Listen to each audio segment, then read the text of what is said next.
named Mna-y'um, the ward of Klók-Cow.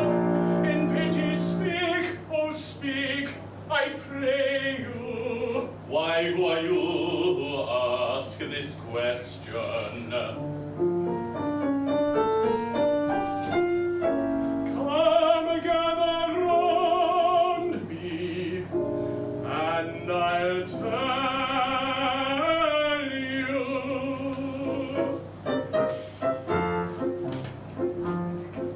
A wandering minstrel I, a thing of shreds and patches, of ballads, songs, and snatches, and dreamy lullaby.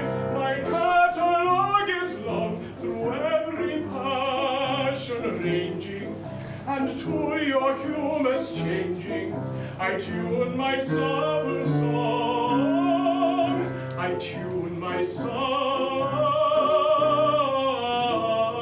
song. Are you in sentimental mood? I'll sigh with you. Oh, sorrow. On maiden's coldness do you brood? I'll do so too. Oh, sorrow, sorrow. I'll charm your willing ears with songs of lovers' fears, while sympathetic tears my cheeks bid you.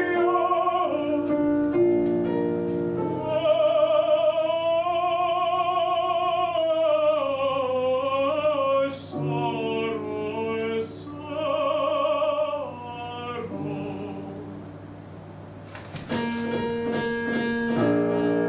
But if patriotic sentiment is wanted, I've patriotic ballads cut and dried. For where our country's banner may be planted, all other local banners are defied. Our warriors in serried ranks assemble, never quail or they conceal it if they do. And I shouldn't be surprised if nations tremble before the mighty troops of Tìrwudu. We shouldn't be surprised if nations tremble, tremble with alarm before the mighty troops of Tìrwudu. And if you call for a song of the sea, we'll heave our caps for the round. With a yo-heave-ho for the windward speed, our anchors a trip and our helms are lean. Hurrah for the homeward bound. Yo-ho-heave-ho, hurrah for the homeward bound. To lay aloft in a howling breeze may tickle our landsman's taste, but the happiest hour a sailor sees is when he's down at an inland town with his Nancy on his knees. Yo, and his arm around her waist. Then hand and cups and off we go, and the windlass swings us round. With the yo-heave-ho and love it up, hurrah for the homeward bound. With the yo-heave-ho and love it up, yo-ho-ho, yo-ho-heave-ho-heave-ho-heave-ho, yo-ho.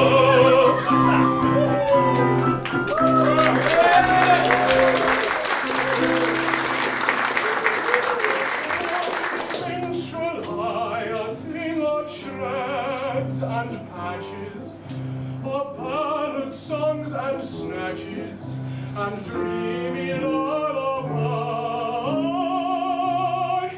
and dreamy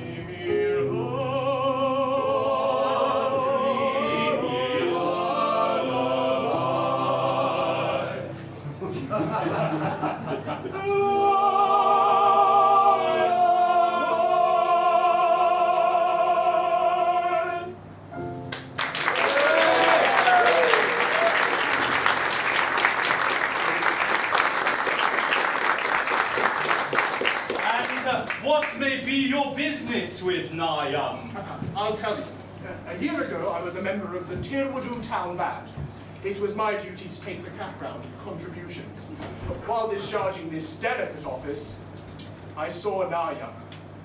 We loved each other at once, but she was betrothed to her guardian, Klók-Cow, a cheap tailor, and and I saw that my suit was hopeless. Overwhelmed with despair, I quitted. Judge of my delight when I heard a month ago that Klók-Cow had been condemned to death for flirting. I hurried back at once, in the hope of finding Mna-y'um at liberty to listen to my protestations. It is true that Klók-Cow was condemned to death for flirting, but he was reprieved at the last moment, and raised to the exalted rank of Lord High Executioner, under the following remarkable circumstances.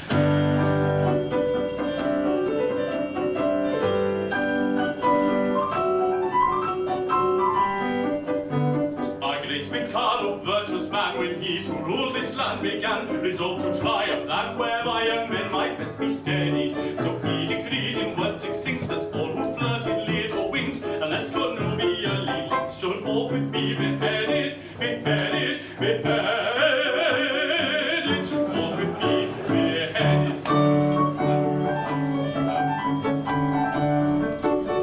And I expect you'll all agree that he was right to so decree, and I am right and you are right, and all is right in me. And you are right and we are right, and all is right as right as right can be. And all is right as right can be. Right as right can be.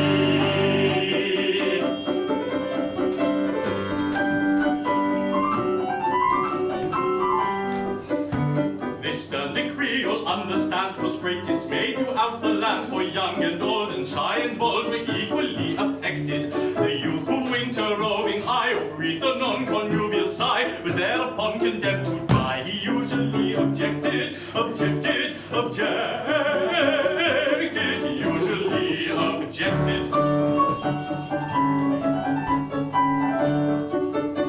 And you'll allow, as I expect, that he was right to so object, and I am right and you are right, and everything is quite correct. You are right, we are right, and everything is quite correct, and everything is quite correct. All is quite correct.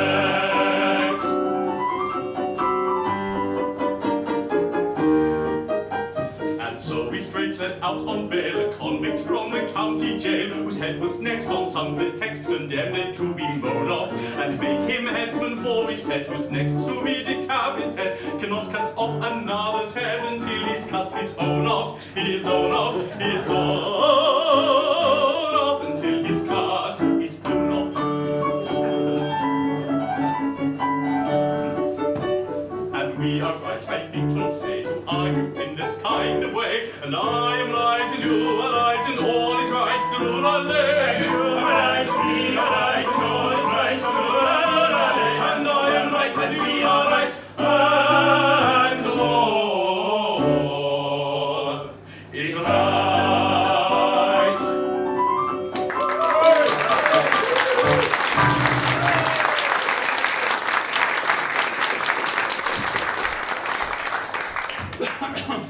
The cheap tailor, Lord High Executioner of Tìrwudu. Why, that's the highest rank a citizen can attain. It is. Our logical Mikado, seeing no moral difference between the dignified judge who condemns a criminal to die and the industrious mechanic who carries out the sentence, has rolled the two offices into one, and every judge is now his own executioner. But how good of you, for I see that you are a nobleman of the highest rank, to condescend to tell this to me, a mere strolling minstrel. Don't mention it. I am, in point of fact, a particularly haughty and exclusive person of pre-Adamite ancestral descent. You will understand this when I tell you that I can trace my ancestry back to a protoplasmor, primordial, atomic globule. Consequently, my family pride is something inconceivable. I can't help it. I was born sneering. But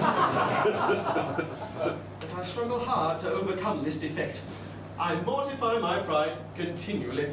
When all the great officers of state resigned in a body because they were too proud to serve under an ex-tailor, did I not unhesitatingly accept all their posts at once? And the salaries attached to them? You did.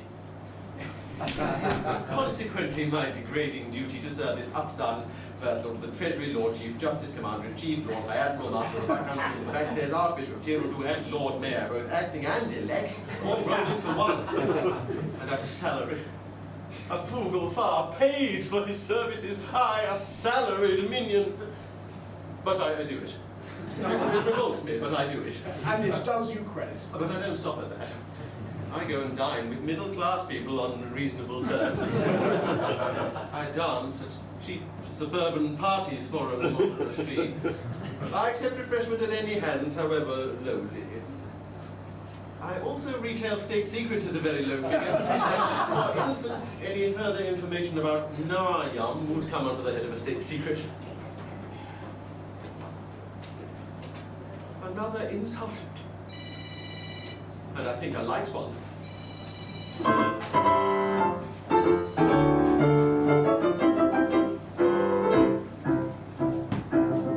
Young and despair, likewise go to Mna-y'um the fair, you must not woo, it will not do, I'm sorry for you, you very imperfect ablutioner. This very day from school, Mna-y'um will wend her way and homeward come, with beat of drum and a rum-tum-tum to wed the Lord High Executioner. And the brass will crash, and the trumpets bray, and they'll cart and dash on their wedding day.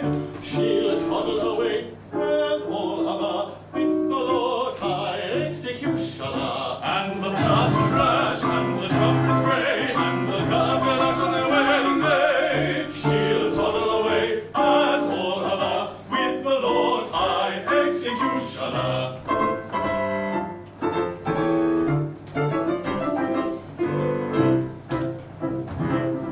It's a hopeless case, as you may see, and in your place away I'd flee. But don't blame me, I'm sorry to be of your pleasure a diminutioner.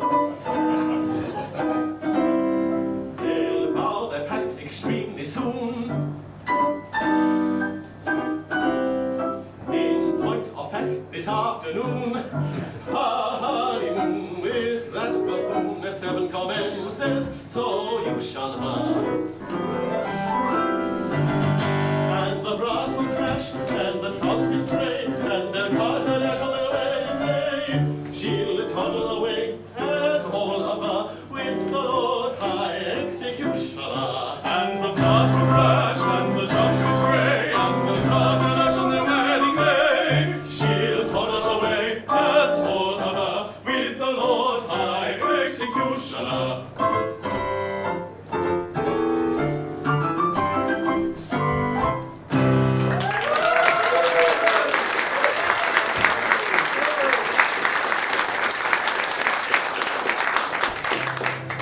And have I journeyed for a month, or nearly, to learn that Mna-y'um, whom I love so dearly, this stage of Klók-Cow is to be united.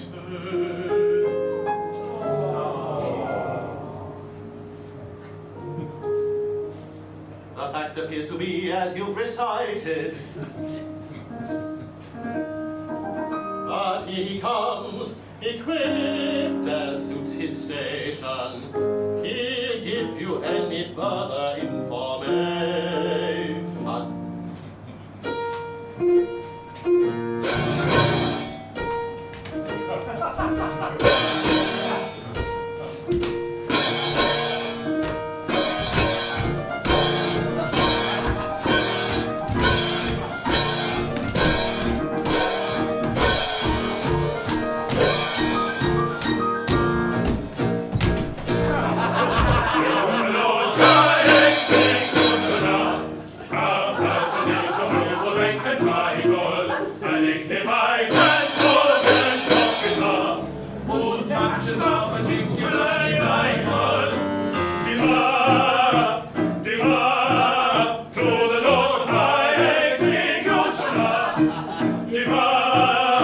Diva, to the noble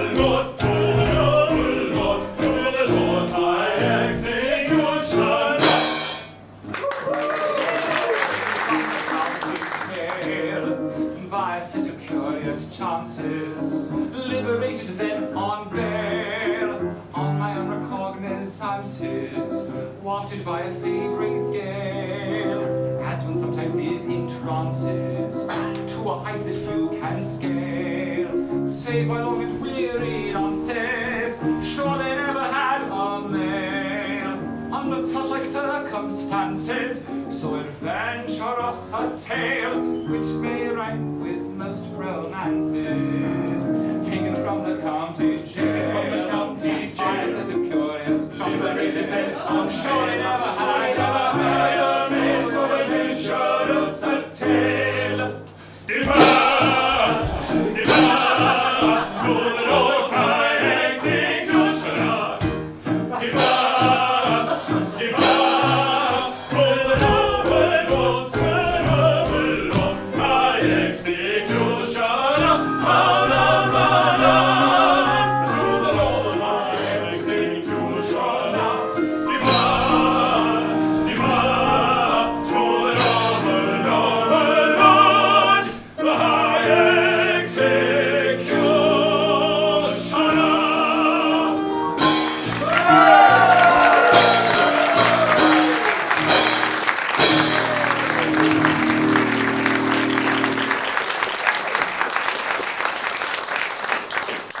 Gentlemen, I am much touched by this reception. I can only trust that by strict attention to duty, I shall ensure a continuance of those favours which it will ever be my study to deserve. If I should ever be called upon to act professionally, I am happy to think that there will be no difficulty in finding plenty of people whose loss will be a distinct gain to society at large.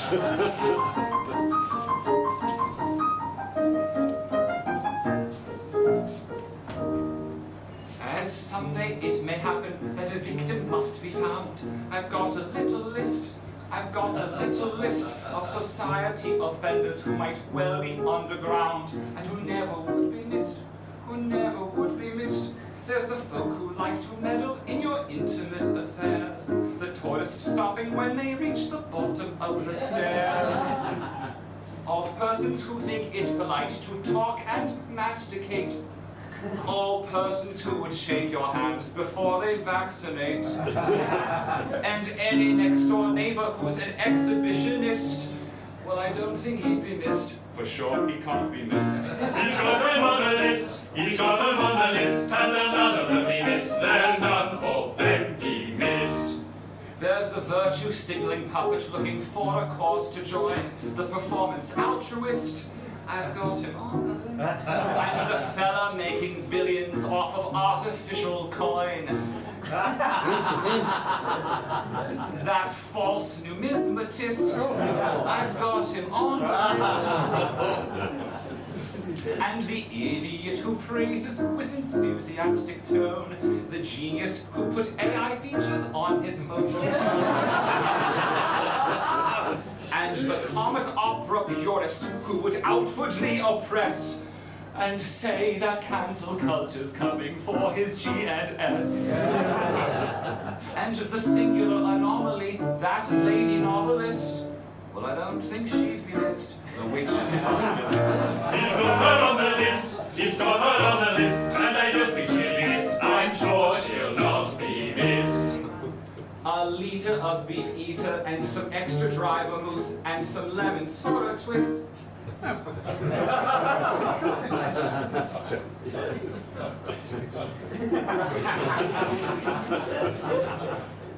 This is my shopping list. There's the vicious endodontist who would root canal my tooth, but the pain will still persist. So and abominable statesman whom you never would expect, that after all the damage done, we'd think to re-elect.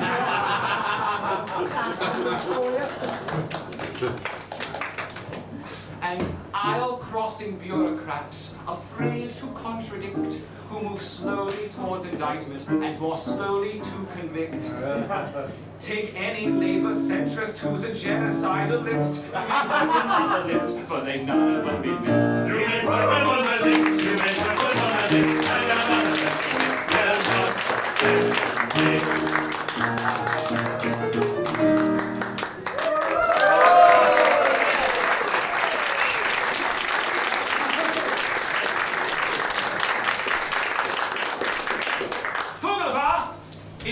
seems that the festivities in connection with my approaching marriage must last a week. I should like to do it handsomely, and I want to consult you as to the amount I ought to spend upon it. Certainly, in which of my capacities as First Lord of the Treasury and Chamberlain and General Chancellor of the Exchequer, really first private secretary. Suppose you say as private secretary. Speaking as your private secretary, I should say that as the city will have to pay for it, don't stint yourself, do it well. Exactly. As the city will have to pay for it, that is your advice. As private secretary. Of course, as Chancellor of the Exchequer, I am bound to see that due economy is observed. But you said just now, don't stint yourself, do it well. As private secretary. And now you say that due economy must be observed. As Chancellor of the Exchequer. I see. Come over here where the Chancellor can't hear us. Now then, as my solicitor, how do you advise me to deal with this difficulty? Oh, as your solicitor, I should have no hesitation in saying, chance it. Thank you, I will. If it were not that, as Lord Chief Justice, I am bound to see that the law isn't violated. Yes. Come over here where the Chief Justice can't hear us. Now then, as First Lord of the Treasury, As First Lord of the Treasury, I could propose a special vote that would cover all expenses, if it were not that, as leader of the opposition, it would be my duty to resist it tooth and nail. Or, as Paymaster General, I could so cook the accounts that as Lord High Auditor, I should never discover the fraud. But then, as Archbishop of Tìrwudu, it would be my duty to denounce my dishonesty and give myself into my own custody as First Commissioner of Police. that's extremely awkward. I don't say that all these distinguished people couldn't be squared, but it is right to tell you that they wouldn't be sufficiently degraded in their own estimation unless they were insulted with a very considerable bribe. The matter shall have my careful consideration. But my bride and her sister's approach, and any little compliment on your part, such as an abject grovel, would be esteemed a favour. No money, no grovel.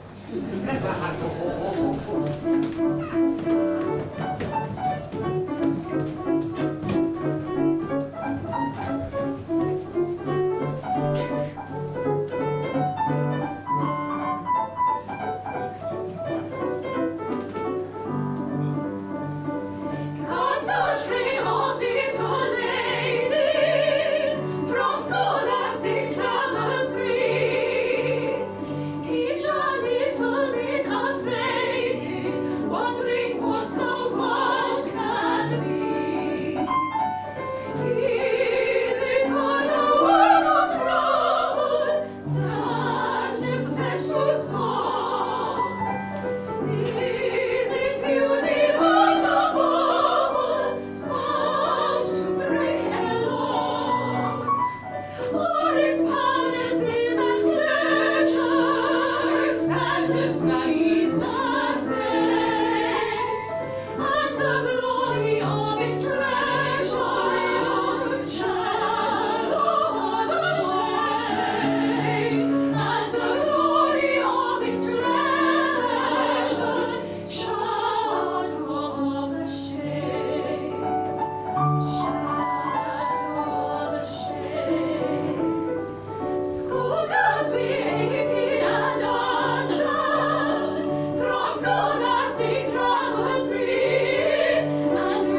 is to be. You're not going to kiss me before all of these people. Well, what's the idea?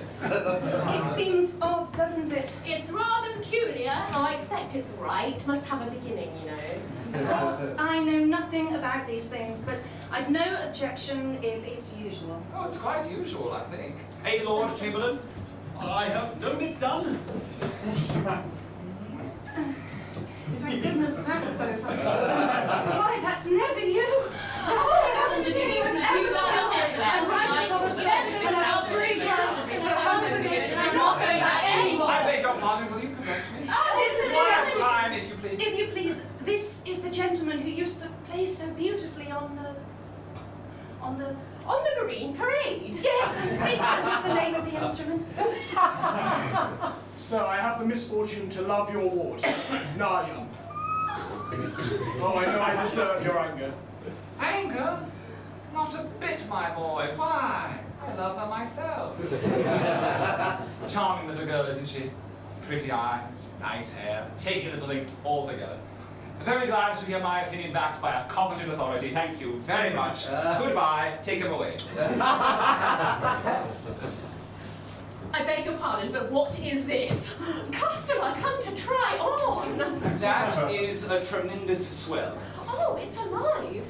Go away, little girls. Can't talk to little girls like you. Go away, this dearest. Allow me to present you, fool of fire. These are my 3 wards. The one in the middle is my bride-elect. What do you want me to do to them?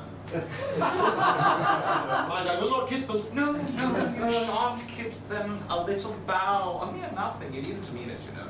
It goes against the grain. They are not young ladies. They are young persons. Come, make an effort. There's a good nobleman. Well, I shan't mean it.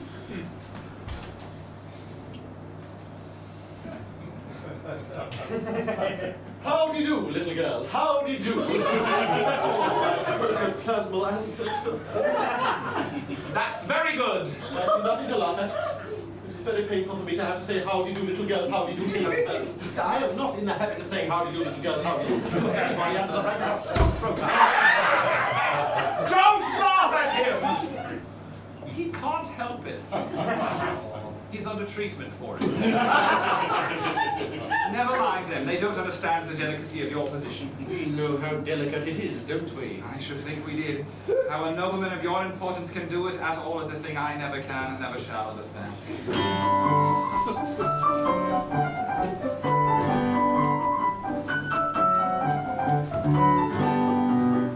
So please very much regret if we have failed in etiquette. Towards the men of rank so high, we shall know better by and by. That youth, of course, must have and speak so pardonous, so pardonous. And don't think girlhood's happy spring be hard on us if we're inclined to dance and sing tra-la-la-la-la. But you, of course, must have and speak so pardonous. And your dear God must have and speak pardonous. But you, of course, must have and speak so pardonous. Tra-la-la-la-la-la-la, tra-la-la-la-la-la, tra-la-la-la-la-la-la, tra-la-la-la-la-la-la, tra-la-la-la-la-la-la.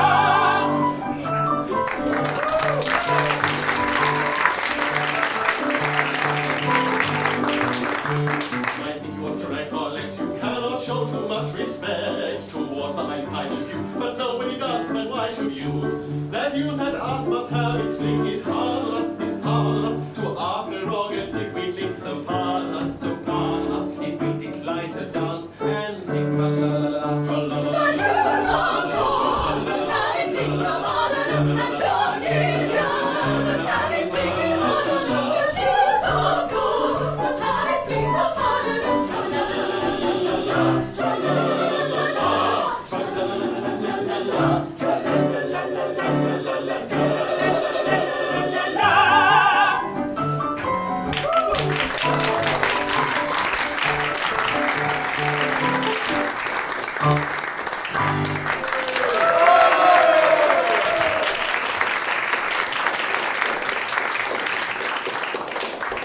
Mna-y'um, at last we are alone. I have sought you night and day for 3 weeks in the belief that your guardian was beheaded, and I find that you are about to be married to him this afternoon. Alas, yes. But you do not love him. Alas, no. Modified rapture. But why do you not refuse him? What good would that do? He's my guardian. He wouldn't let me marry you. But I would wait until you were of age. You forget that in Pagan, girls do not arrive at years of discretion until they are 50. True, from 17 to 49 are considered years of indiscretion. And besides, a wandering minstrel who plays a winged instrument outside tea houses is hardly a fitting husband for the ward of the Lord High Executioner. Shall I tell her? Yes, she will not betray me. What if it should prove, after all, that I am no musician? There, I was certain of it directly I heard it. What if it should prove that I am no other than the son of His Majesty the Mikado? The son of the Mikado! Then why is your Highness disguised? And what has your Highness done? And will your Highness promise never to do it again? Some years ago, I had the misfortune to captivate Köttilska, an elderly lady of my father's court. She misconstrued my customary affability into expressions of affection and claimed me in marriage under my father's law. My father, the Lucius Junius Brutus of his race, ordered me to marry her within a week, or perish ignominiously on the scaffold. That night I fled his court, and assuming the disguise of a second trombone, I joined the band in which you found me, when I had the happiness of seeing you. If you please, I think your Highness had better not come too near. The laws against flirting are excessively severe. But we are quite alone, and nobody can see us. Still, that doesn't make it right. To flirt is capital. Ah, it is capital. And you must obey the law. Deuce take the law. I wish it would, but it won't. If it were not for that, how happy we might be. Happy indeed. If it were not for the law, we should now be sitting side by side, like that. Instead of being obliged to sit half a mile off. Like that. We should be gazing into each other's eyes, like that. Breathing sighs of unutterable love. Like that. With our arms around each other's waists, like that. If it wasn't for the law. It wasn't for the law. As it is, of course, we couldn't do anything of the kind. Not for worlds. Being engaged to Klók-Cow, you know. Being engaged to Klók-Cow.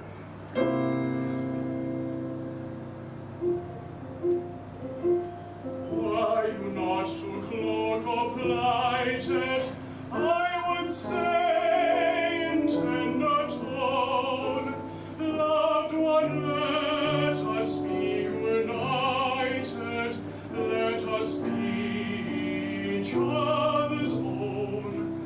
I would merge your rank and station, worldly sneers are not to us, and to mark my admiration, I would kiss you fondly thus.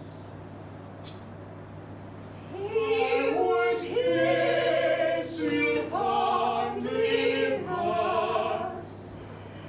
But as I'm engaged to Klók-Cow, to embrace you thus confocal, would distinctly be a joker, and for that I should get Klók-Cow. So in spite of all temptation, such a thing I'll not discuss, and on no consideration will I kiss you fondly thus. Will I kiss you fondly thus?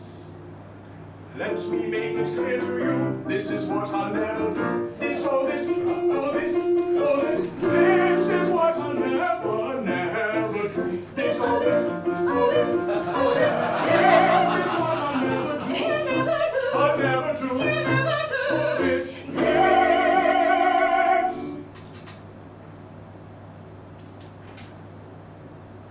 this.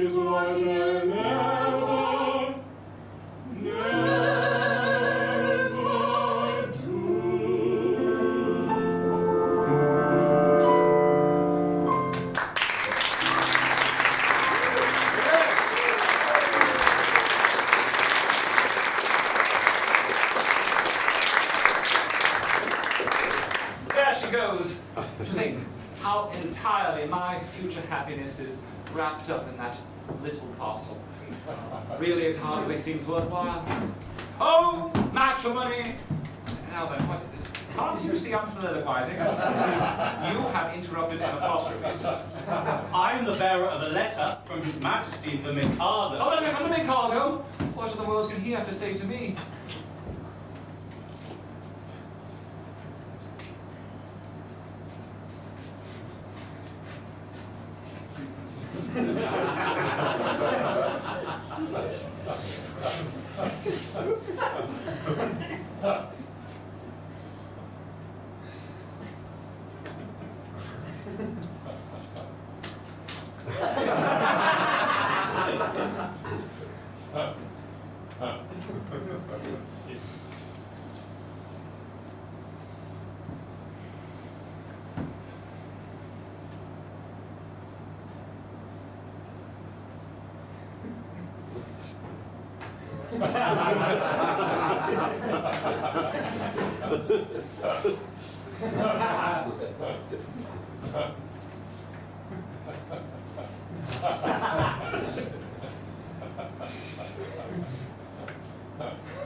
Ah, here it is at last!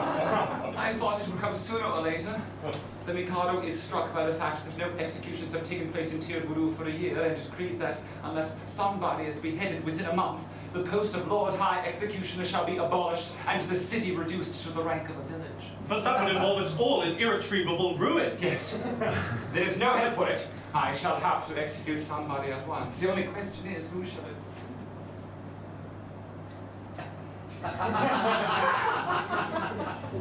Well, it seems unkind to say so, but as you are already under sentence of death for flirting, everything seems to point to you. To me? What's he talking about? I can't execute myself. Why not? Why not? Because. In the first place, self-decapitation is an extremely difficult, not to say dangerous thing to attempt. And in the second, it's suicide. And suicide is a capital offense. That is so, no doubt. We might reserve that point. True, it could be argued 6 months hence before the full court. Besides, I don't see how a man can cut off his own head. A man might try. Even if you only succeeded in cutting it half off, that would be something. It would be taken as an earnest of your desire to comply with the imperial will. No, but pardon me, but there I am adamant. As official headsman, my reputation is at stake, and I can't consent to embark on a professional operation unless I see my way to a successful result. This professional conscientiousness is highly creditable to you, but it places us in a very awkward position. My good sir. The awkwardness of your position is grace itself compared with that of a man engaged in the act of cutting off his own head. I'm afraid that unless you can obtain a substitute... A substitute? Oh, certainly, nothing easier. Forbear, I appoint you Lord High Substitute. I should be delighted. Such an appointment would realize my fondest dreams, and no, at any sacrifice, I must set bounds to my insatiable ambition. I am so proud if I allowed my family pride to be my guide. I'd volunteer to quit this smear instead of you in a minute or two. But family pride must be denied and set aside and mortified and mortified. My brain is teems with endless schemes, both good and new for Tìrwudu. But if I flit the benefit that I diffuse, the town will lose. Now every man to aid his clan should plot and plan as best he can. I heard one day a gentleman say that criminals who I cut into can hardly feel the fatal steel, and so are slain without much pain. If this is true, it's jolly for you, your courage true to bid us adieu. I am so proud. My brain is I heard one day a gentleman say that criminals who I cut into can hardly feel the fatal steel, and so are slain without much pain.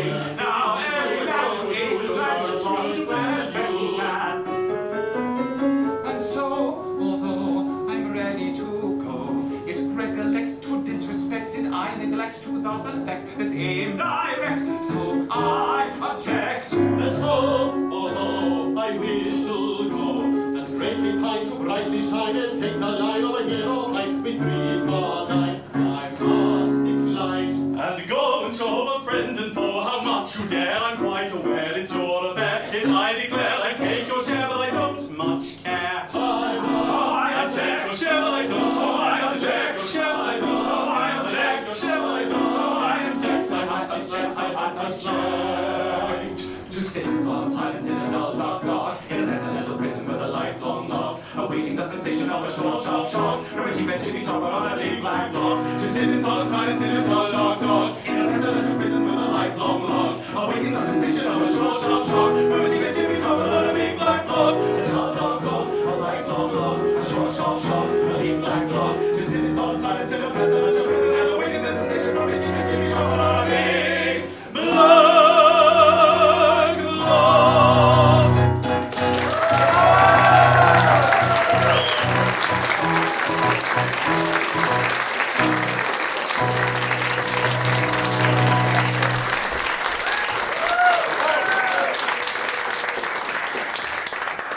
This is simply appalling. I, who allowed myself to be respited at the last moment, simply in order to benefit my native town, am now required to die in a month, and that by a man whom I have loaded with honors. Is this public gratitude? Is this go away, sir? Am I never to be permitted to soliloquize? Go on, don't mind me. What are you going to do with that rope? I'm about to terminate an unendurable existence. Terminate your existence? A nonsense. What for? Because you are going to marry the girl I adore. Nonsense, sir. I won't permit it. I am a humane man, and if you attempt anything of the kind, I shall order your instant arrest. Come, sir. Desist at once, or I summon my guard. That's absurd. If you attempt to raise an alarm, I instantly perform the happy dispatch. With this dagger... Oh, no, don't do that! This is horrible! Why? You cold-blooded scoundrel! Are you aware that in taking your life, you are committing a crime which is... Oh! Substitute.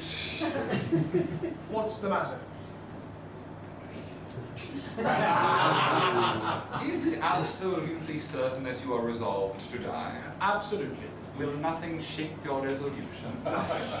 Threats, entreaties, prayers, all useless. All my mind is made up. Then if you really mean what you say, and you're absolutely resolved to die, and if nothing whatever will shake your resolution, don't spoil yourself by committing suicide, but be beheaded handsomely at the hands of the public executioner. I don't see how that would benefit me. You don't. Observe. You'll have a month to live, and you'll live like a fighting cock at my expense. When the day comes, there'll be a grand public ceremonial. You'll be the central figure. No one will attempt to deprive you of that distinction. There'll be a procession, bands, dead march, bells tolling, all the girls in tears, and I am distracted. And when it's all over, general rejoicings, and a display of fireworks in the evening. You won't see them. But they'll be there all the same. Do you think Mna-y'um would really be distracted at my death? I am convinced of it. Bless you. She's the most tender-hearted little creature alive. I should be sorry to cause her pain. Perhaps, after all, if I were to withdraw from Pagan and travel in Europe for a couple of years, I might contrive to forget her. Oh, I don't think you could forget Mna-y'um so easily. And after all, what is more miserable than a love-blighted life? True. Life without Mna-y'um, why? It seems absurd. And yet there are a good many people in the world who have to endure it. Poor devils, yes, who are quite right not to be of their number. I won't be of their number. Noble fellow! I'll tell you how we'll manage it. Let me marry Mna-y'um tomorrow, and in a month, you may behead me. No, I draw the line at Mna-y'um. Very good. If you can draw the line, so can I. Stop! Listen one moment, be reasonable. How can I consent to your marrying Mna-y'um when I'm going to marry her myself? My good fellow, she'll be a widow in a month, and you can marry her then. That's true, of course, I quite see that, but dear me, my position during the next month will be most unpleasant. Most unpleasant. Not half so unpleasant as my position at the end of it. Dear me. I agree. After all, it's only putting off my wedding for a month. Only, you won't prejudice her against me, will you? You see, I've educated her to be my wife. She's been taught to regard me as a wise and good man. Now, I shouldn't like her views on that point disturbed. Trust me, she shall never learn the truth from me.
Congratulate me, frugal far, I found a volunteer. The dragon is equivalent of here. 'Tis Æthel-Rún. Hail Æthel-Rún. His death is soon. Yes, very soon. He yields his life if I'll Mna-y'um surrender. Now I adore that girl with passion tender, and could not yield her with a ready will, or her a lot, if I did not adore myself with passion tender still, with passion tender still. Ah, yes, he loves himself with passion tender still. Take her, she's yours.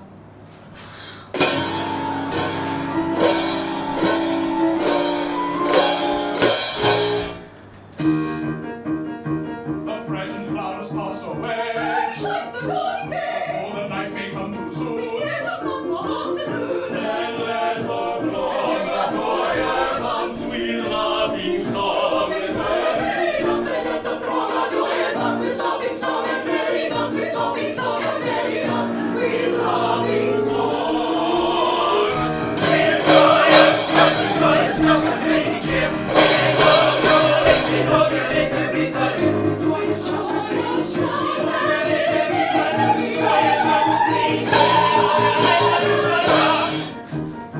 a day, a week, a month, a year. I see the tide comes up too soon. Live in peace, a honeymoon. Then let the Let the Klók-Cow dance. sweet loving song. Merry dance, and let the Klók-Cow dance with loving song, and merry dance with loving song, and merry dance with loving song. We're joyous, joyous, shout and ready cheer. We're all joyous, in order in every family. Joyous, joyous, joyous.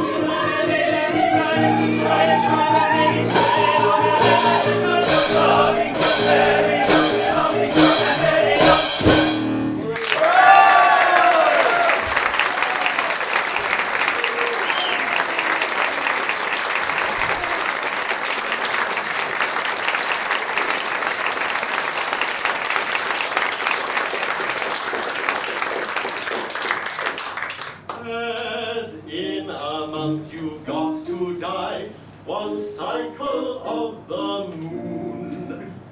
'Twere empty compliment to cry, long life to Æthel-Rún. But as 1 month you have to live as fellow citizen, this toast with 3 times 3 will give long life.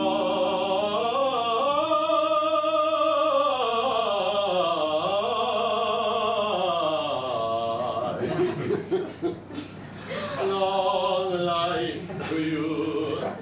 Long life to you. Long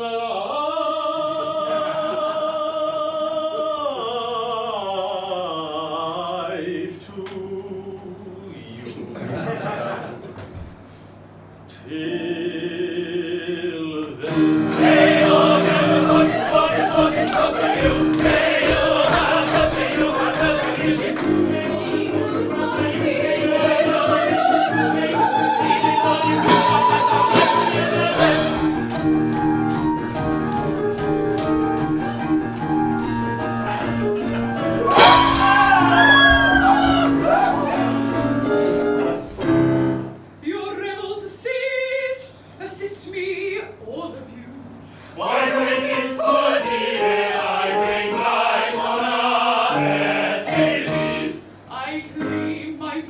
turgid lover, Æthel-Rún.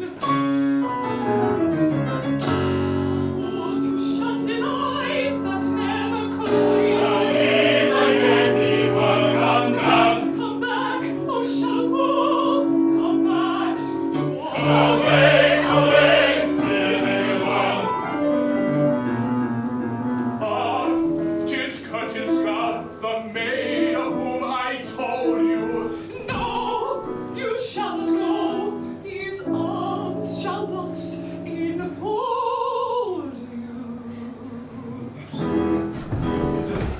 For all that pleased my heart of choice, oh blind that seest no equipoise, oh rash that judgest from half the whole, oh base that grudgest love's lightest dole, thine heart unbind, oh fool, oh blind, give me my place, oh rash, oh base, my heart unbind, give me my place, oh fool, oh blind, oh rash, oh base, thy heart unbind, give me my place. If she's thy bride, this all her base, oh fool, oh blind, go rash, oh base. Think chief that rulest my wisdom sense, bright eye that fullest heroic nerves, rose lip that scornest lauded in his, smooth tongue that warnest who rightly is. Thy doom is nigh, pink cheek, bright eye. Thy knell is rung, rose lip, smooth tongue. Thy doom is nigh, thy knell is rung, pink cheek, bright eye, rose lip, smooth tongue. Thy doom is nigh, thy knell is rung. If truth tale thy knell is rung, pink cheek, bright eye, rose lips, smooth tongue. If truth tale thy knell is rung, if truth tale thy knell is rung, thy knell is rung.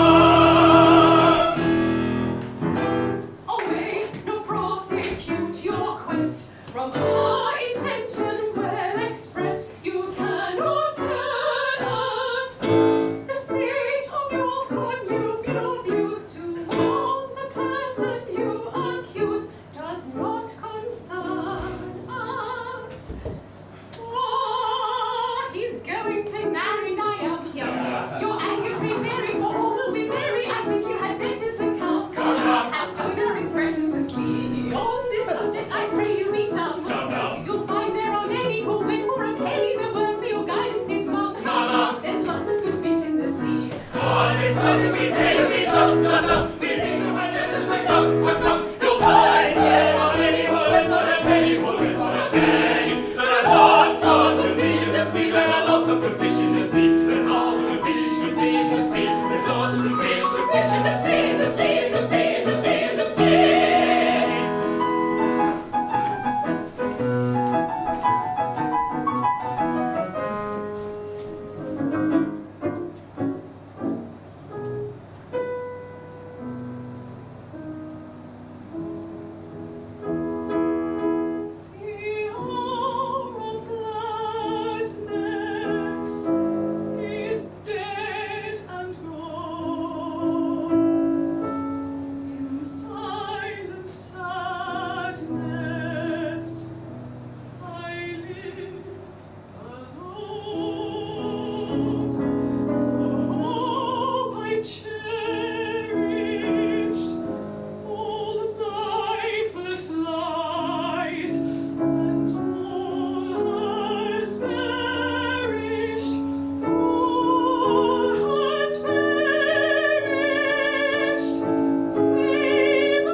the dismal sound. For tidings everywhere around. We do not heed the dismal sound. For tidings everywhere around. The echoes of the distant shall rise from the scow. Shall rise triumphant.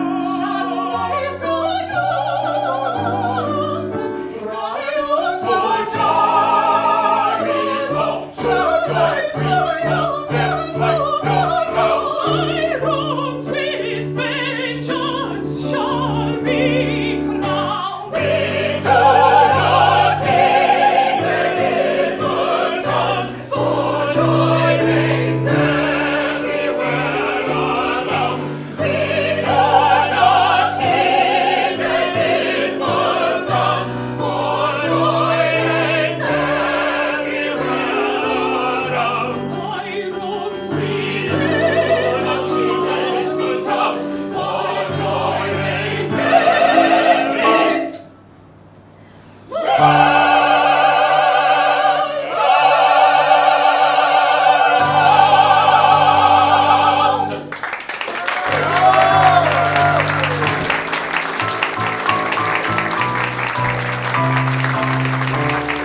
am indeed beautiful.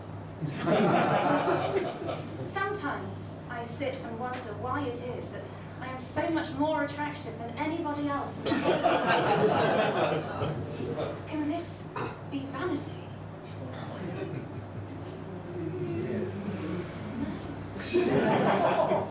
Nature is lovely and rejoices in her loveliness. I am a child of nature and take after my mother.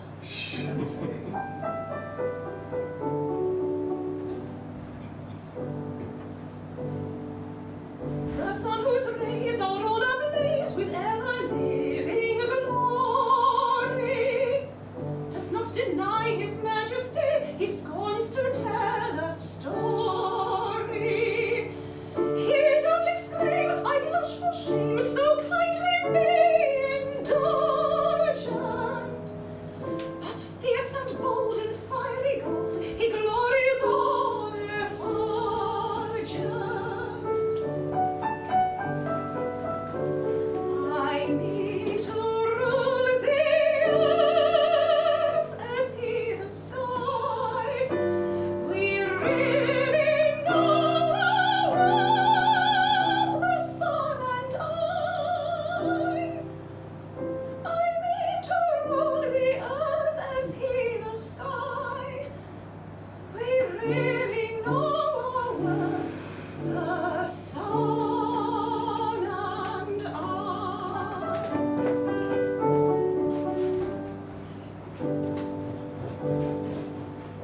Observe his flame, that placid dame, the moon's celestial highness. There's not a trace upon her face of diffidence or shyness. She borrows the light that through the night mankind may all acclaim her. And truth to tell, she lights up well, so I for one don't blame her. Ah, pray make no mistake, we are not shy. We're very wide awake, the moon and I. Ah, pray make no mistake, we are not shy. We're very wide awake, the moon and I.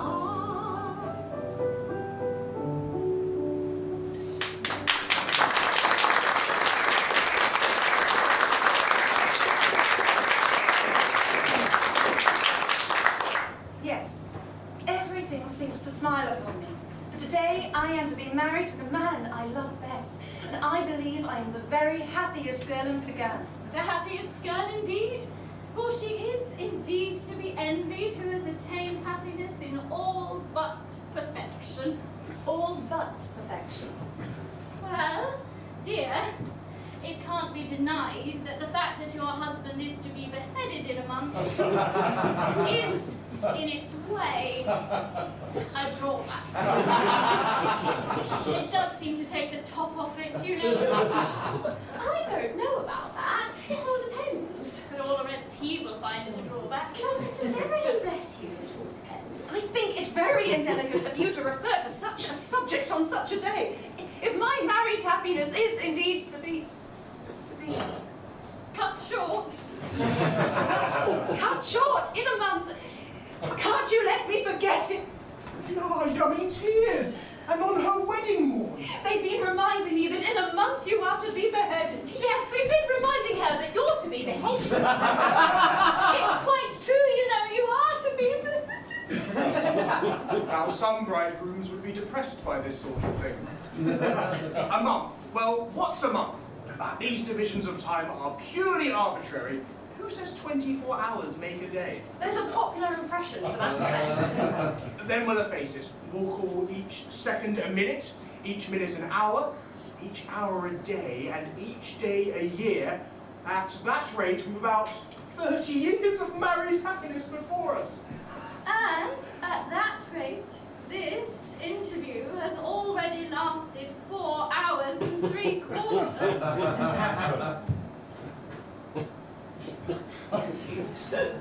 Yes. How time flies when one is thoroughly enjoying oneself. That's the way to look at it. Don't let's be downhearted. There is a silver lining to every cloud. Certainly. Let's be perfectly happy. By all means, let's thoroughly enjoy ourselves. It's absurd to cry. Quite ridiculous.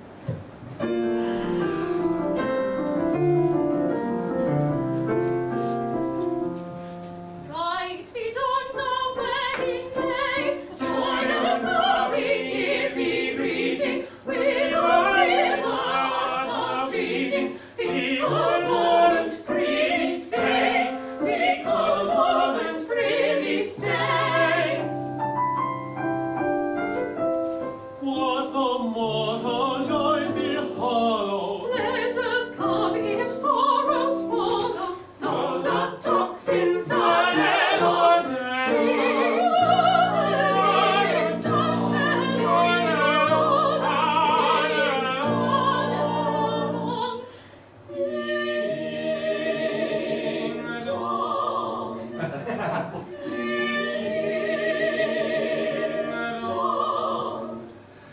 Yet until the shadows fall over one and over all, sing a merry madrigal, sing a merry madrigal, sing a merry madrigal. Fa la la la la la la.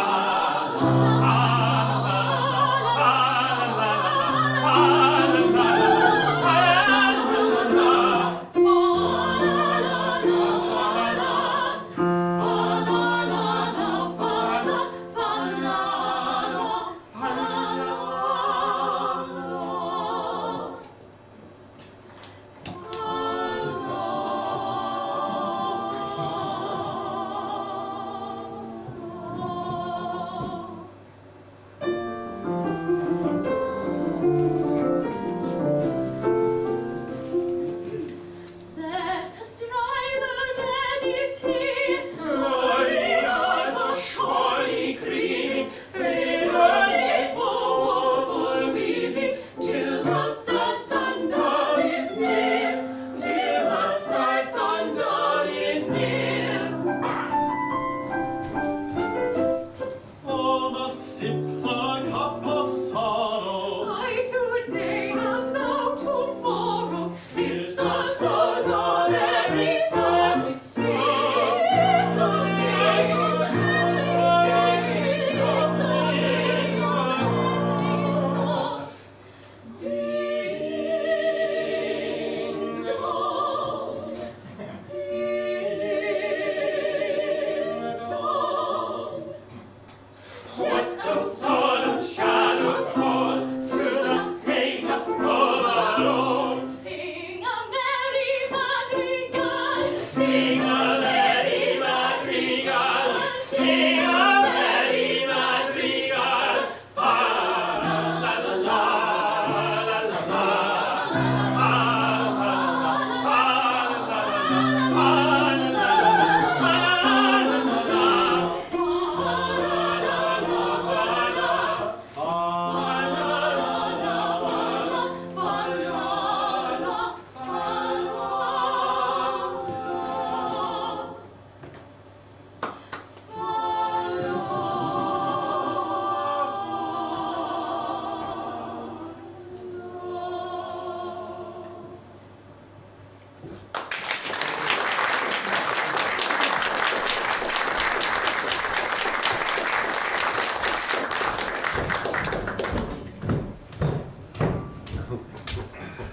Go on, don't mind me. I'm afraid we're distressing you. Never mind. I must get used to it. Only please, do it by degrees. Begin by putting your arm round her waist. There. Let me get used to that first. Oh, wouldn't you like to retire? It must pain you to see us so affectionate together. No! I must learn to bear it. Now, Will you oblige me by allowing her head to rest on your shoulder? Like that? I am much obliged to you. Now,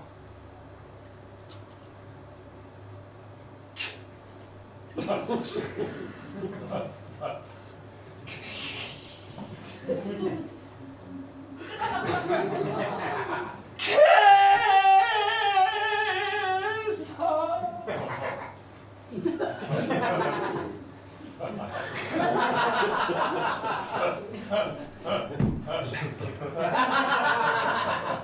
It's simple torture. Come, bear up. After all, it's only for a month. No, it's no use deluding oneself with false hopes. What do you mean? My child, my poor child, how shall I break it to her? My little bride that was to have been. Was to have been. Yes, you never can be mine. I'm so glad. I've just ascertained that by the Mikado's law, when a married man is beheaded, his wife is buried alive. Buried alive? Buried alive.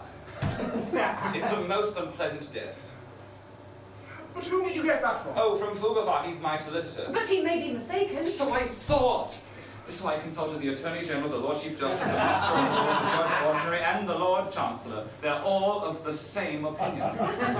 Never knew such unanimity on a point of law in my life. But stop a bit. This law has never been put in force. Not yet. You see, flirting is the only crime punishable with decapitation, and married men never flirt. Of course they don't. I quite forgot that. Well, I suppose I may take it that my dream of happiness is at an end. Darling, I don't want to appear selfish, and I love you with all my heart. I don't suppose I shall ever love anybody else half this much, but when I agreed to marry you, Mna-y'um, I had no idea, Pet, that I would have to be buried alive in a month. Nor I. It's the very first I've heard of it. It makes a difference, doesn't it? It does make a difference, of course. You see, burial alive, it's such a stuffy death. I call it a beast of a death. You see my difficulty, don't you? Yes, and I see my own. If I insist on your carrying out your promise, I doom you to a hideous death. If I release you, you marry Klók-Cow at once. Here's how we do, if I marry you.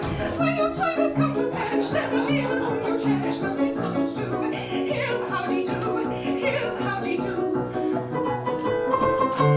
Here's a pretty mess, in a month or less. I must die without a wedding, let the bitter tears I'm shedding witness my distress. Here's a pretty mess, here's a pretty mess. Here's the state of things, to her life she clings. Matrimonial devotion doesn't seem to suit her notion, burial it brings. Here's the state of things, here's the state of things. We love passion that's intense, I worship and honor. But the laws of common sense we are just true anger. If what she says is true, 'tis time to marry you. Here's a pretty state of things, here's a pretty how-de-do. Here's a pretty state of things, a pretty state of things. Here's how you do, here's how you do. For if what it says is true, I cannot marry you. Here's a pretty state of things. Here's a pretty howdy-do.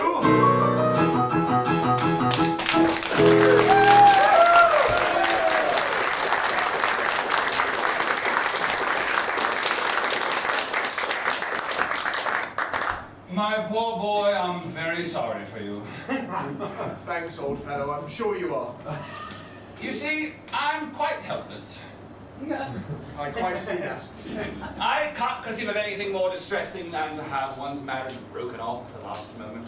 But you shan't be disappointed of a wedding. You shall come to mine. It's awfully kind of you, but that's impossible. Why, sir? Today I die. What do you mean?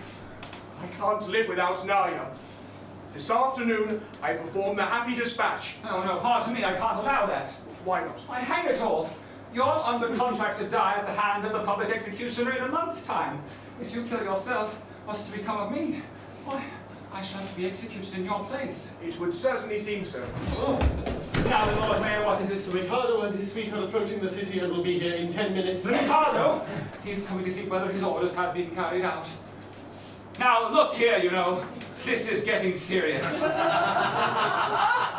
bargain's a bargain, and you really mustn't frustrate the ends of justice by committing suicide. As a man of honor and a gentleman, you are bound to die ignominiously at the hands of the public executioner.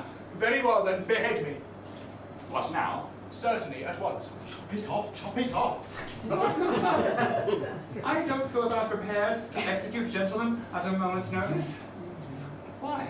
I've never even killed a blue bottle. As Lord High Executioner... My good sir, as Lord High Executioner, I've got to behead him in a month. I'm not ready yet. I don't know how it's done. I'm going to take lessons. I mean to begin with a guinea pig and work my way through the animal kingdom until I come to a second trombone. Why, you don't suppose that as a humane man I'd have accepted the post of Lord High Executioner if I hadn't thought the duties purely nominal?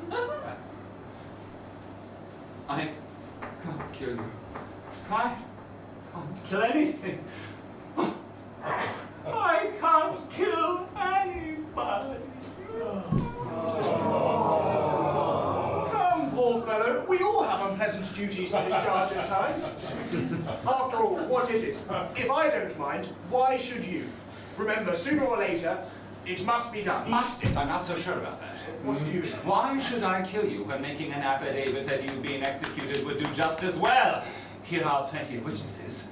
The Lord Chief Justice, Lord Alma, Commander, Chief Secretary, Treasury, and First Commissioner of Police. Where are There they are. They'll all swear to it, won't you? Am I to understand that all of us high officers of state are required to perjure ourselves to ensure your safety? Why not? You'll be grossly insulted as usual. Will the insult be cashed out or at a date? It will be a ready money transaction. It will be a useful discipline. Very good. Choose your fiction and I'll endorse it. Right, how do you like that, man? Back.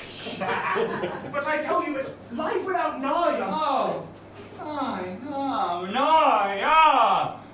Follow Mna-y'um. Here, Commissioner, go and fetch Mna-y'um. Take Mna-y'um and marry Mna-y'um. Only go away and never come back again. Here she is. Mna-y'um, are you particularly busy? Not particularly. You've 5 minutes to spare. Yes. Then go along with His Grace, the Archbishop of Tìrwudu, and he'll marry you at once. But if And I don't can ask marry- questions, only do as I tell you, and Æthel-Rún will explain. But what about the world? Here comes the Mikado. No doubt to ascertain whether I've obeyed his decree. And if he finds you alive, I shall have the greatest difficulty in persuading him that I've beheaded you. Close thing that. But here he comes.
true philanthropist. It is my very humane endeavor to make, to some extent, each evil liver a running river of harmless merriment.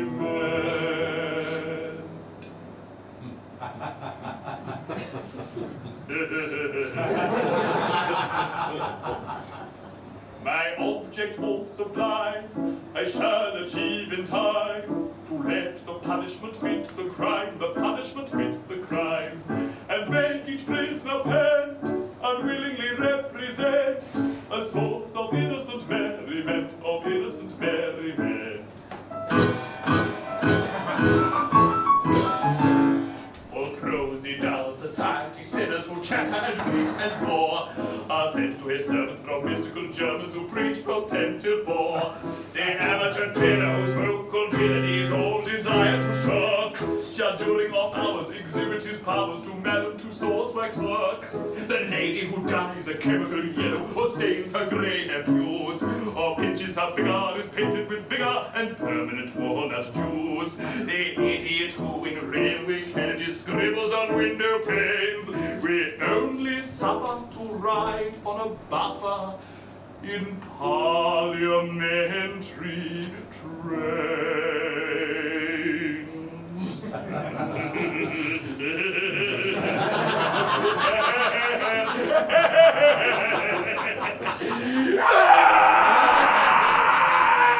My object all sublime, I shall achieve in time, to let the punishment fit the crime, the punishment fit the crime, and make each prisoner pent, unwillingly represent a source of innocent merriment, of innocent merriment. His object was sublime, he will achieve in time, to let the punishment fit the crime, the punishment fit the crime, and make each prisoner pent, unwillingly represent a source of innocent merriment, of innocent merriment. The advertising quack rings with tales of countless cures. His teeth I've enacted shall all be extracted by terrified amateurs. The music hall singer attends a series of messes and fugues and hops, by Bach interwoven with Shaw and Beethoven and classical Monday pops. The billiard sharp whom anyone catches his booms extremely hard is made to dwell in a dungeon cell on a spot that's always barred, and there he plays extravagant matches in ventless finger stores on a cloth untrue with a twisted cue and elliptical billiard ball.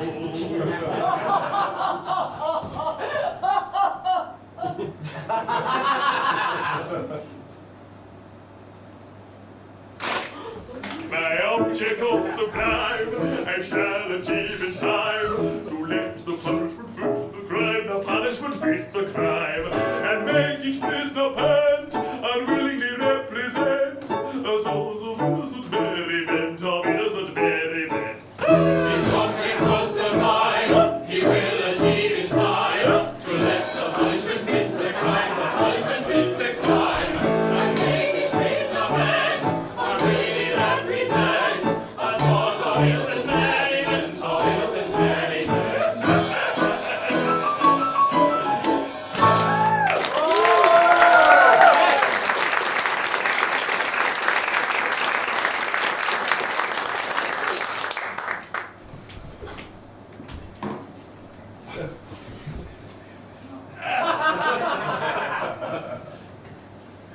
I am honored in being permitted to welcome your majesty. I guess the object of your majesty's visit. Your wishes have been attended to. The execution has taken place. Oh, you've had an execution, have you? Yes, the coroner has just handed me his certificate. I am the coroner. And this is the certificate of his death.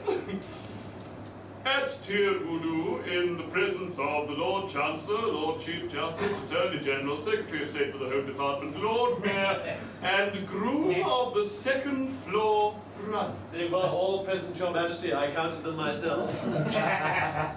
Very good house. I wish I'd been in time for the performance.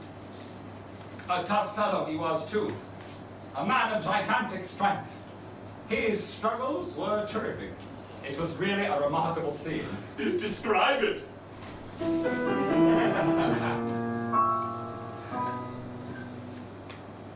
The criminal cried as he dropped him down in a state of wild alarm. With a frightful, frantic, fearful frown, I bared my big right arm. I seized him by his neck, and on his knees fell he. As he squirmed and struggled and gurgled, I drew my Snicker Sneak, my Snicker Sneak. Oh, never shall I forget the cry or the shriek that shrieked as I gnashed my teeth when from its sheath I drew my Snicker Sneak. We know him well, he cannot tell untrue groundless tales. He always tries to utter lies, and every time he fails. He shivered and shook as he gave the sign for the stroke he didn't deserve. When all of a sudden his eye met mine, and it seemed to grace his nerve. For he nodded his head and kissed his hand, and he whistled an editing, as the saber true cut cleanly through his cervical vertebrae. His vertebrae. When a man's afraid, a beautiful maid is a cheering sight to see.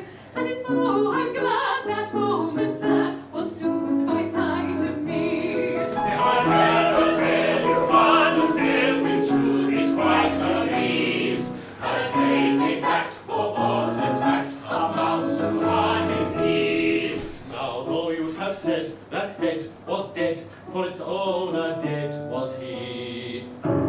It stood on its neck with a smile well bred, and bowed 3 times to me. It was none of your impudent offhand nods, but as humble as could be. For it clearly knew the deference due to a man of pedigree. Of pedigree. And it's oh, I vow, this deathly vow was a touching sight to see.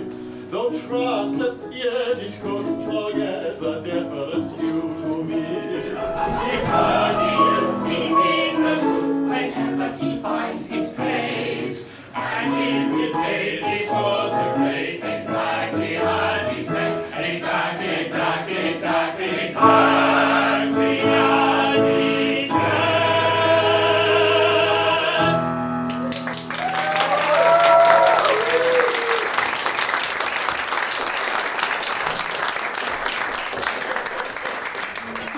All this is very interesting, and I should like to have seen it. But we came about a totally different matter. A year ago, my son, the heir to the throne of Pagan, bolted from our imperial court. Indeed. Had he any reason to be dissatisfied with his position? None whatever. On the contrary, I was going to marry him. Yet he fled. I am surprised that he should have fled from one so lovely. That is not true. No. You hold that I am not beautiful because my face is plain. But you know nothing. You are still unenlightened. Learn then that it is not in the face alone that beauty is to be sought. My face is unattractive. It is. But my left shoulder blade is a miracle of loveliness. People come miles to see it. My right elbow has a fascination few can resist. Allow me. It is on view Tuesdays and Fridays on presentation. As for my circulation, it is the largest in the world. And yet he fled. And he is now masquerading in this town, disguised as a second trombone. A second trombone. Yes. Would it be troubling you too much if I asked you to produce him? He goes by the name of Æthel-Rún. Æthel-Rún. It's quite easy. That is, it's rather difficult. In point of fact, he's gone abroad. Gone abroad? His address. Turbo Island. What's the matter? See here, his name, Æthel-Rún, beheaded this morning. Oh, where shall I find another? Where shall I find another? Oh, dear. This is very tiresome. My poor fellow, in your anxiety to carry out my wishes, you have beheaded the heir to the throne of Pagan. I beg to offer an unqualified apology. I try to associate myself with that expression of regret. We really hadn't the least notion. Of course you hadn't. How could you?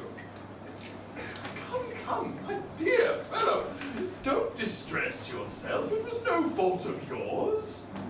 If a man of exalted rank chooses to disguise himself as a second trombone, he must take the consequences.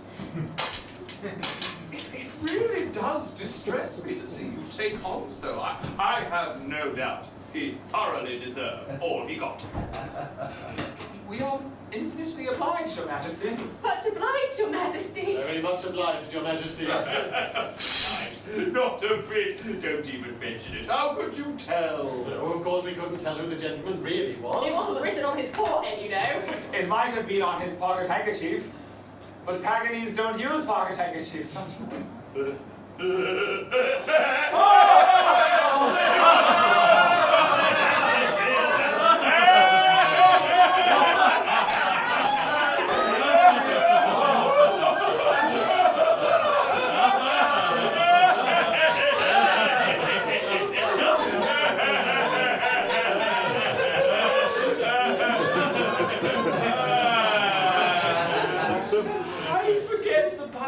Encompassing the death of the heir apparent.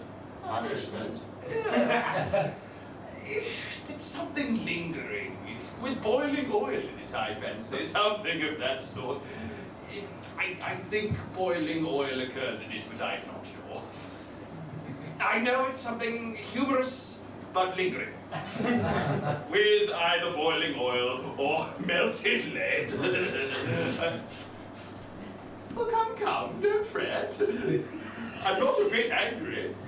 If Your Majesty would accept our assurance, we really have no idea. Of course. I knew nothing about it. I wasn't there. That's the pathetic part of it. Unfortunately, the fool of an act says, compassing the death of the heir apparent. There's not a word about a mistake. No. Or not knowing. No. Or having no notion. No. Or not being there. No. There should be, of course. Yes. But there isn't. That's the slovenly way in which these acts are always done. However, cheer up. It'll be all right. I'll have it altered next session.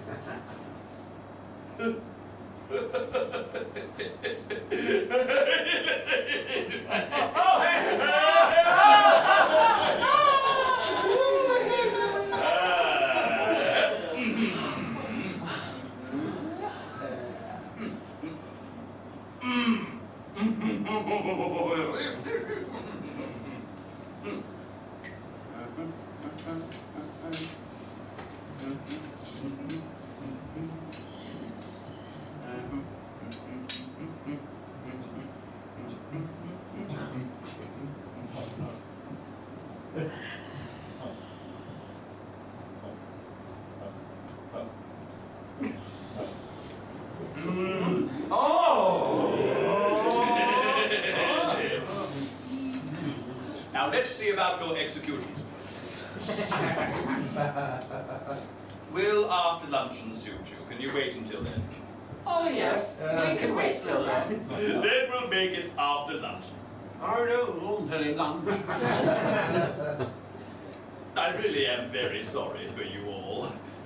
But it's an unjust world, and virtue is triumphant only in theatrical performance. See how the fates their gifts are got. Well, A is happy, E is not. Yet B is worthy, I dare say, of more prosperity than A. Is B more worthy? I should say he's worth a great deal more than A. Yet A is happy, oh so happy, loving papa, jumping papa, nature popping papa, ever joyous, ever gay, happy, undeserving A, ever joyous, ever gay, happy, undeserving A. If I were fortune, which I'm not, B should enjoy his happy lot, and A should die in misery. That is assuming I am B. But should he perish? That should he, of course, assuming I am B. B should be happy, oh so happy, loving papa, jumping papa, better growing papa, but content to die is he. Wretched meritorious B, but condemned to die is he. Wretched meritorious B.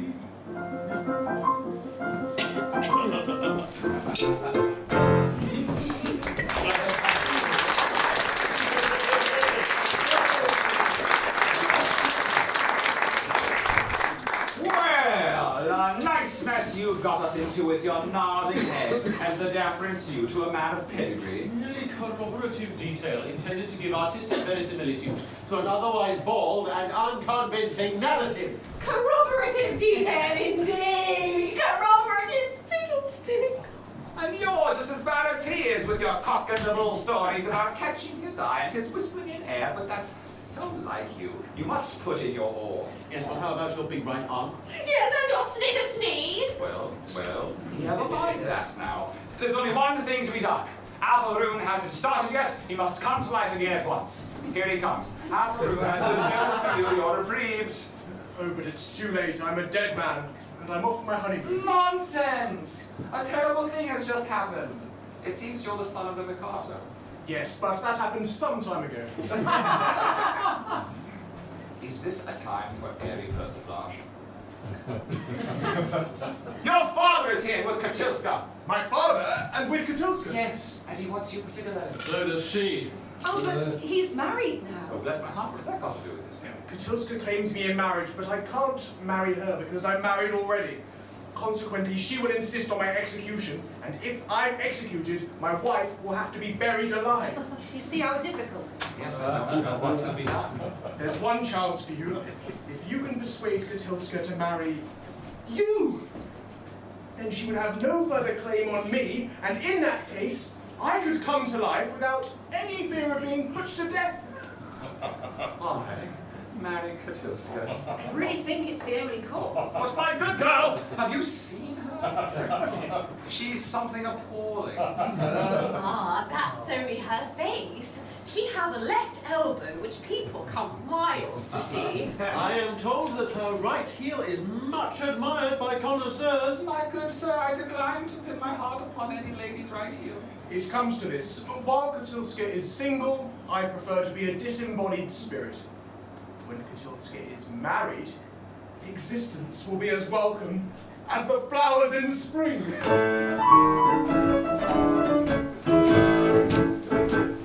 The flowers that bloom in the spring, tra-la, breathe promise of merry sunshine. As we merrily dance and we sing, tra-la, we welcome the hope that they bring, tra-la, of a summer of roses and wine, of a summer of roses and wine. And that's what we mean when we say that a thing is welcome as flowers that bloom in the spring. Tra-la-la-la-la, tra-la-la-la-la, the flowers that bloom in the spring. Tra-la-la-la, tra-la-la-la, tra-la-la-la-la.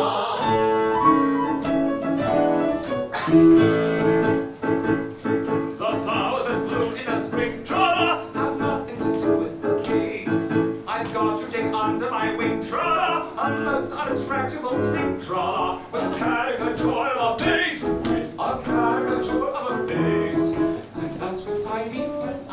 what I sing. Oh, pause of the flowers that bloom in the spring. Tra-la-la-la-la, tra-la-la-la, the flowers that bloom in the spring. Tra-la-la-la-la, tra-la-la-la-la, tra-la-la-la-la.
Köttilska! The miscreant who robbed me of my love. But vengeance pursues, they are heating the cauldron. Köttilska, behold a suppliant at your feet. Köttilska, mercy. Mercy? Had you mercy on him?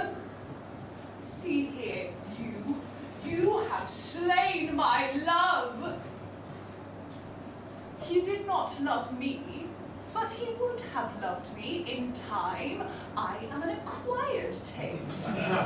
Only the educated palate can appreciate me. I was educating his palate when he left me. Well, he is dead. And where shall I find another? It takes years to train a man to love me. Am I to go through the weary round again and at the same time implore mercy for you who has robbed me of my prey, I mean my pupil, just as his education was on the point of completion? Where shall I find another? Here!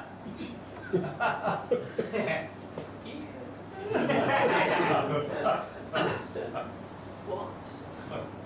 Köttilska, for years I have loved you with a white-hot passion that is slowly but surely consuming my very vitals.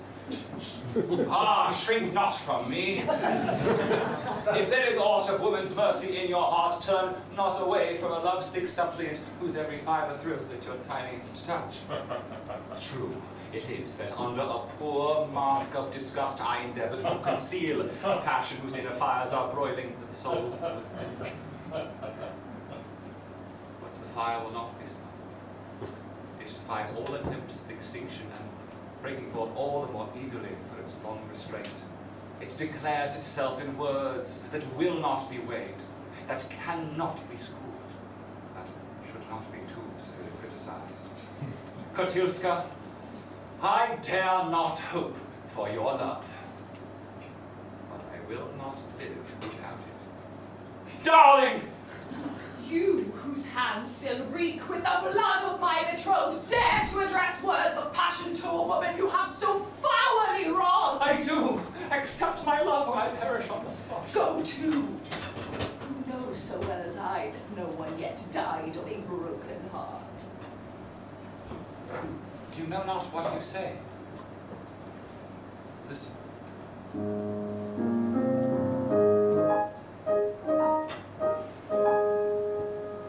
On a tree by a river, a little tomtit sang willow, tit, willow, tit, willow. And I said to him, Dicky bird, why do you sit singing willow, tit, willow, tit, willow? Is it weakness of intellect, birdie, I cried, or a rather tough worm in your little inside? With a shake of his poor little head, he replied, oh, willow, tit, willow, tit, willow.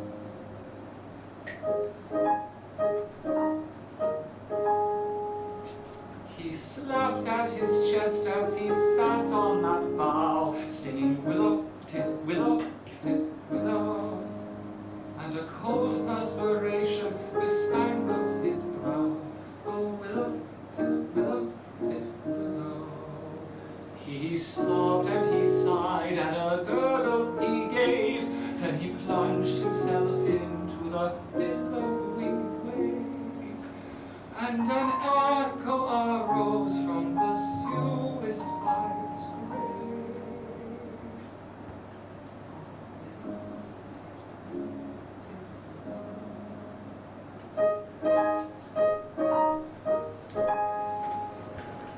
Now I feel just as sure as I'm sure that my name is willow, tit, willow, tit, willow. That 'twas blighted affection that made him exclaim, oh, willow, tit, willow, tit, willow. And if you remain callous and obdurate, I shall perish as he did, and you will know why. Though I probably shall not exclaim as I die. Oh, willow, tit, willow, tit, willow.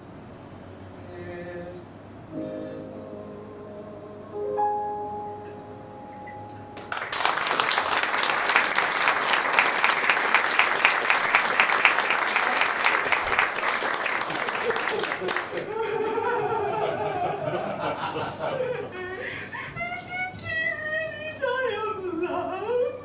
He really did. I had to be cruel little hen. Yes. Oh, little chap. It's an affecting tale. And quite true. I knew the bird intimately. Did you? You must have been very fond of her. His devotion was something extraordinary. Oh, little chap. And if I refuse you, you will go and do the same? At once! No, you mustn't! Anything but that! Oh, I am a silly little goose. You are. And you won't hate me because I'm just a teeny, weeny, wee bit bloodthirsty. Will you? Tìrwudu. Is there not beauty even in bloodthirsty? My idea exactly. There's beauty in the bellow of the blast. There's wrath in the growling of the gale. There's eloquent outpouring when the lion is roaring and the tiger is lashing of his tail. Yes, I like to see a tiger from the Congo or the Niger, and especially when a lashing of his tail. For the green sound splendid and his grim, and earth is fully terrified the tolls. But to him who's scientific, there is nothing that's terrific in the falling of the blight thunderbolts. Yes, in spite of all my meekness, if I have a little weakness, it's a passion for a flight of thunderbolts. If that is so sing very down dairy, it's evident very out is all one. Away we go and merrily, marry our tongue, we turn till the day is done.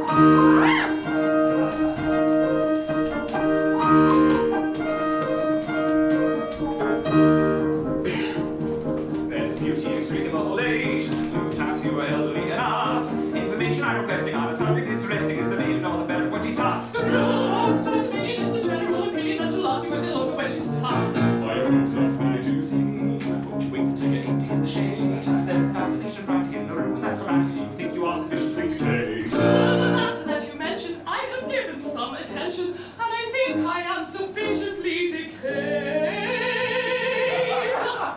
If that is so sing day now day, it's evident very out is all one. We will go and marry our tongue, we turn till day is done. If that is so sing day now day, it's evident very out is all one. We will go and marry our tongue, we turn till day is done. Day now day, we'll marry our tongue, we turn till day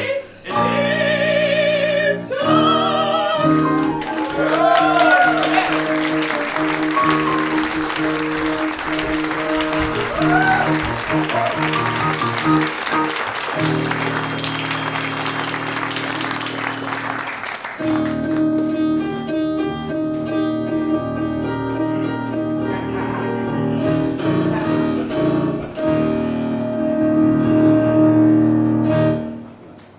Now then, we've had a capital lunch. And we are quite ready. Have all the painful preparations been made? Your Majesty, all is prepared. Then produce the unfortunate gentleman and his two well-meaning but misguided accomplices.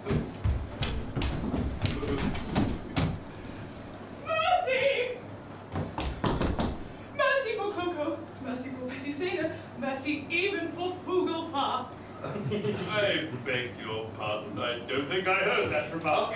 Mercy even for Faal. My husband that was to have been is dead. And I have just married this miserable object.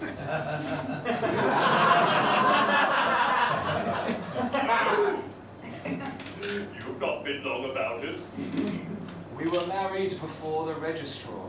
I am the registrar. I see, but my difficulty is, as you have slain the heir apparent. The heir apparent is not slain. Oh, bless my heart! My son. And your daughter-in-law elected. Traitor! You have deceived me!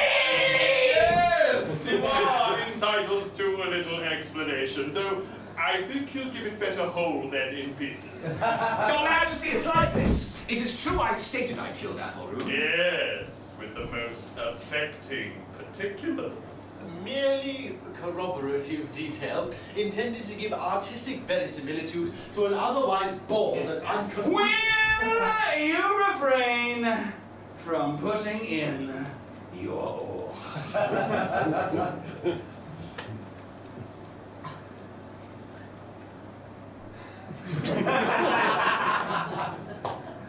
It's like this. When Your Majesty says, let a thing be done, it's as good as done. Practically, it is done, because Your Majesty's will is law. Your Majesty says, kill a gentleman, and a gentleman is told off to be killed. Consequently, that gentleman is as good as dead. Practically, he is dead, and if he is dead, why not say so? I see. Nothing could possibly be more satisfactory. For his marriage now, your anger be merry, for all will be merry. I think you had better sit down and join our expressions of glee. All this sonnet I play without down. Your notions so many are not with a penny. The words for your guidance is marked. You a very good bargain in me. All this sonnet we play without